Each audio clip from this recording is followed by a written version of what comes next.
नमस्कार शेतकरी बंधूंनो, या ठिकाणी तुमचं छोट्याशा व्हिडिओच्या माध्यमातून सगळ्यांचं स्वागत करतो।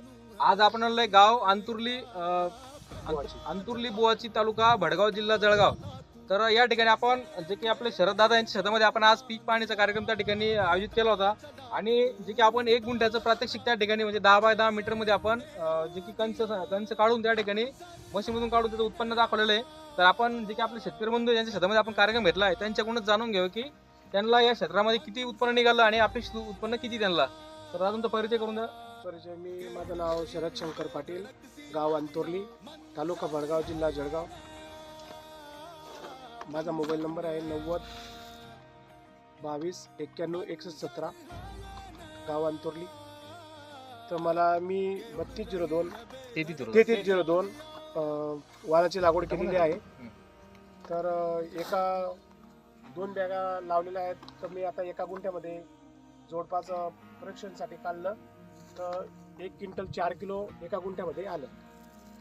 जे तेच एका गुंठ्यामध्ये जर 104 किलो जर आलंय तर आपण एवढे जे की पावसाळा हंगाम आपला या हंगामात म्हणजे एका गुंठ्याला 1 क्विंटल जर निघालं तरी 40 गुंठ्याचं त्या ठिकाणी 40 गुंठ्याचं त्या ठिकाणी 40 क्विंटल आपण 40 क्विंटल जरी या ठिकाणी एकरी उतारा पकडल्यानंतर तर त्यांच्या अपेक्षेपेक्षा जास्त उत्पन्न त्यांना या ठिकाणी निघतंय। तर येणारा जो की आता हिवाळी हंगाम आहे या हंगामात बी तुम्ही पायनर कंपनीचा P3302 या वाणाची लागवड करू शकता। धन्यवाद। नमस्कार शेतकरी बंधूंनो, आज आपण आलोय गाव अंतुर्ली बुवाची तालुका भडगाव जिल्हा जळगाव। तर येथील प्रगतशील शेतकरी श्री शरद भाऊ शंकरराव पाटील यांच्या शेतामध्ये आपण आज जे की पायनरचा P3302 या वाणावरती 1 गुंठ्याचं प्रात्यक्षिक झालेलं आहे। आपण त्या ठिकाणी जे की काढून दाखवले की एका गुंठ्यात 100 किलोच्या वरती त्याला उत्पन्न या ठिकाणी मिळालं आहे। तर त्याचं रहस्य काय त्या ठिकाणी की ज्यांना एका गुंठ्यामध्ये 1 क्विंटलपेक्षा जास्त उत्पन्न मिळालं आहे तर ते आपण त्यांच्याकडून जाणून घेऊ की त्यांनी कसं त्या ठिकाणी 3302 या वाणाला नियोजन केलेलं आहे। सुरुवातीपासून लागवडीपासून खत व्यवस्थापन पाण्याचं नियोजन त्या ठिकाणी। तर आपण दादांकडून त्यांचा पहिले परिचय करून घेऊ आणि तुम्ही त्यानंतर सांगा की तुम्ही लागवड वगैरे कशा पद्धतीने केली। तर तुम्ही P3302 या वाणाची ज्या मागच्या म्हणजे ह्या खरीप हंगामाची लागवड केली आहे तिथं लागवड तारीख काय त्या ठिकाणी 7 जून 2025 या रोजी तुम्ही लागवड केली। तर लागवड करताना काय तुम्ही असं वेगळं केलं की जी झाड संख्या तुमची या ठिकाणी मेंटेन दिसते एवढं जे की प्लांट पॉप्युलेशन आहे म्हणजे एका गुंठ्यात तुम्ही जे की 700 झाडं असायला पाहिजे। आपण या ठिकाणी मोजून बघितले एका गुंठ्यात त्या ठिकाणी 700च्या वरती झाडं त्यांनी या ठिकाणी बसवलेले म्हणजे एकरी त्यांची 28 ते 30 हजार झाड संख्या त्यांनी या शेतामध्ये त्या ठिकाणी मॅनेज केले। तर त्यांनी वेगळं काय केलं तर आपण त्यांच्याकडून जाणून घेऊया। त्यांनी लागवड करताना तुम्ही बघत असाल की त्यांनी जे की आपण चिनी पद्धत म्हणतो बरेच जण युट्यूबला बघतात त्यांनी त्या पद्धतीनं एका जागेवरती 2 बिया त्या ठिकाणी लावलेल्या आणि दोन्ही झाडं त्या ठिकाणी बघू शकता पूर्ण तयार झालेले आणि आजच्या वेळेला बघू शकता वरती दोन्ही कंस त्या ठिकाणी सारखे बांधलेले। तर हे त्याचं रहस्य की यांची झाड संख्या जे की त्यांनी एका जागेवरती 2 बिया लावून त्या ठिकाणी मिळवलेली आहे। ते कंस पण त्यांची त्या ठिकाणी कंस संख्या पण वाढलेली। तर बघू शकतो बऱ्याच ठिकाणी त्यांनी म्हणजे जवळजवळ जे की दोन्ही रोप त्या ठिकाणी दोन्ही बिया एकाच ठिकाणी लागवड केल्या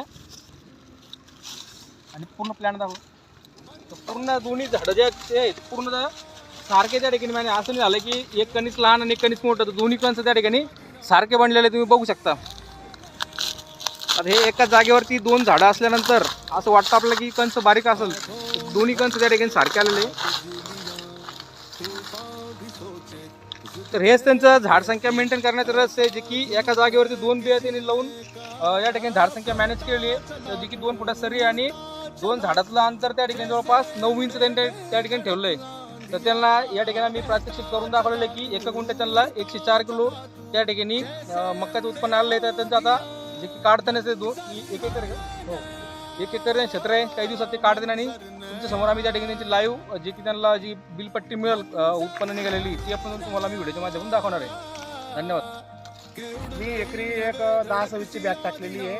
त्याच्यानंतर 45 दिवसांनी मी एक पोटॅश आणि एक युरिया वापरला, त्याच्यामध्ये झिंक घेतलेलं आहे।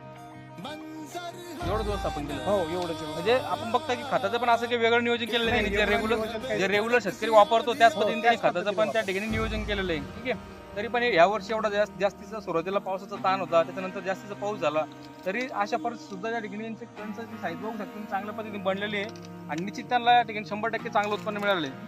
तर शरद भाऊनी की हिवाळी हंगामात जे की पायनरचे जे नवीन वाण आहे 3319 आणि 3566 या वाणाचे पण त्यांनी लवकर त्या ठिकाणी म्हणजे आज तारीख आहे 12 ऑक्टोबर तर 12 ऑक्टोबरच्या अगोदर त्यांनी त्या ठिकाणी बियाणं पायनरचं खरेदी केलेलं आहे। तर मी तर तुमच्या गावातली तर शेतकऱ्यांना सांगू इच्छितो की तुम्ही पण शरद सारखं बियाणं तुम्हाला पाहिजे त्या ठिकाणी 3319 3567 आणि पायनरचं बी 8286 हे तुम्ही त्या ठिकाणी खरेदी करू शकता. धन्यवाद.